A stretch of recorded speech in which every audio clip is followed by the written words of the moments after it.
Quelle est votre perception de l'usage parfois excessif des écrans de la jeunesse actuelle? Les petits-enfants, ils ont des parents. Donc moi, tout simplement, j'applique les consignes que les parents me donnent. Si les parents me disent, ils ont le droit de jouer aux jeux vidéo, mais une demi-heure, pas plus, c'est tout. Maintenant, moi, j'essaie de leur expliquer, j'essaie de les mettre en garde. Parce que même avant, avec le téléphone, dans les années 60, on nous disait, attention, quand vous téléphonez, vous ne savez pas si quelqu'un n'a pas pris l'écouteur. Les téléphones, avant, il y avait un écouteur. Donc vous parlez avec quelqu'un, mais il y a peut-être une deuxième personne qui est à l'écouteur. Ah déjà, Allez, à l'époque. allez. Mais même maintenant, la visio, parce que pouvez avoir en visio quelqu'un devant vous, mais vous avez quelqu'un qui est à côté et qui entend toute la conversation et qui ne se montre pas. Donc ça, c'est ce que j'essaie d'expliquer à mes petits-enfants, c'est les dangers de toujours prendre des précautions. Et je pense qu'après, tout simplement, beaucoup de jeunes vont se faire avoir une fois, vont se faire avoir deux fois, puis après, ils vont apprendre, puis ils vont dire, maintenant, je vais être plus prudent. C'est comme ça, ils font leur expérience. On essaie de les mettre en garde, ils nous écoutent ou ils nous écoutent pas, mais après, ils font leur expérience. Ça peut les développer dans leurs recherches, dans ce qu'ils veulent. Ils n'ont pas de vie, moins de vie sociale, quoi. Hein. Maintenant, c'est pour celui qui ne sait pas ce qu'il veut faire, ça va faire un frein, c'est sûr. Il va se lancer dans des trucs qu'il ne sait pas, et puis il va passer à côté de ses études. Et moi, je trouve ça triste, parce qu'ils ne vivent pas, ils ne se rendent même pas compte du monde qui les entoure. On a la chance d'avoir une belle petite région avec une belle plage, et puis tout ça. Eh bien, ils ne s'en rendent pas compte. Ils sont là avec leur smartphone. Des fois, ils traversent, je me dis, s'il y a une voiture qui arrive, ça y est, c'est l'accident. Ils ne font même pas attention. Les mecs, non, eux, c'est les jeux, ou alors ils ont une oreillette, ils écoutent la musique. Mon petit-fils, il est toute la journée sur TikTok, mais je ne comprends pas. Mais bon, on ne peut pas se comprendre, il a 13 ans. Et justement, vous parlez de votre petit-fils qui est tout le temps sur TikTok, Ah oui, etc. oui. Est-ce que le rapport entre, par exemple, la grand-mère et le Ouais. petit-fils, ça s'effiloche ou... Ça s'effiloche depuis qu'il y a TikTok. C'est très récent, parce que là, il a aimé tout de suite et il rigole toute la sainte journée avec ce truc-là. Ta sœur qui a 10 ans, elle, c'est des jeux, c'est des mangas. Elle est tout le temps. Je l'ai même surpris une fois, 3 heures du matin, en train de jouer dans le salon. Elle est accro. J'ai quand même dit à ma fille et à mon beau-fils, ils ont trouvé ça normal. Bon, c'est bien. Qu'est-ce que vous voulez que je dise? En fait, les parents, vous pensez qu'ils sont un petit peu dépassés aussi? C'est-à-dire, ils sont tranquilles. Pendant qu'ils font ça, ils ne disputent pas, comme frères et sœurs. La maison est calme. C'est mon point de vue. Il n'y a plus de communication.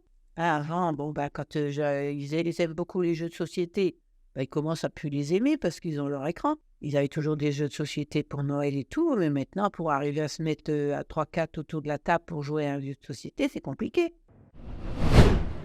Il y a une mode actuellement, c'est d'offrir les portables à des enfants de moins de 12 ans. Mais ensuite, après laisser un ordinateur portable entre les mains d'un enfant sans l'avoir éduqué, c'est-à-dire qu'il faut expliquer, d'abord il faut un contrôle parental, certes, mais il faut aussi surtout éduquer le gosse, disons, à ne pas se laisser rouler dans la farine à partir donc des réseaux sociaux. Je crois que l'enfant n'est pas assez éduqué pour faire face aux effets. Alors il risque d'être formaté dès le départ, et ça m'agace. Parce qu'il aura plus après la capacité intellectuelle de se remettre en cause. La société nous formate, c'est-à-dire réfléchir à l'évolution de ce monde, voir les côtés positifs, mais aussi avoir, si tu veux, assez de recul pour dire là, ça a une tendance qui n'est pas celle que je souhaitais, parce que la société doit ils ont évolué dans le bon sens. Or, moi, quelquefois, je me pose des questions, est-ce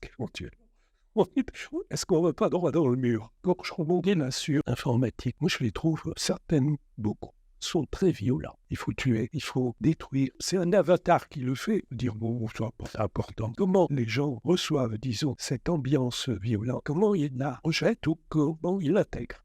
J'ai l'impression que si on n'a pas trop d'esprit critique, on l'intègre. C'est-à-dire on devient de plus en plus violent. Les émeutes dernièrement, elles s'entendent que la violence est dans la société. Je ne peux pas prendre la place donc des médecins qui traitent du cerveau. Mais il est certain, j'en ai entendu parler, mais que ça joue énormément sur la capacité visuelle. Trop d'informations, très peu de temps. On parle de TikTok, là, où on a des séquences de, 20 secondes. D'ailleurs, ils sont étudiés spécialement pour éventuellement accrocher l'attention, mais surtout pas la garder longtemps, parce qu'ils savent très bien, par des études neurologiques, que la capacité à l'attention diminue chez l'enfant actuel. Et donc, dans les écoles de l'éducation nationale, ils s'en rendent compte, les enfants sont très, très distraits. C'est un peu comme des papillons qui butinent. Ils vont de fleur en fleur. Ils n'approfondissent pas forcément, ou ils ne retiennent pas ce qui est essentiel. C'est très superficiel. les connaissances ou la façon, disons, de traiter l'information. Comment tu vois leur avenir quand ils seront adultes? C'est mon avenir à moi à gérer. Bon. Donc, l'avenir des autres, c'est une société qui sera spéciale, qui sera pas selon mes convictions. L'intelligence artificielle va résoudre un tas de problèmes par la suite et en particulier va corriger les anomalies qui sont créées actuellement par l'éthique d'aujourd'hui.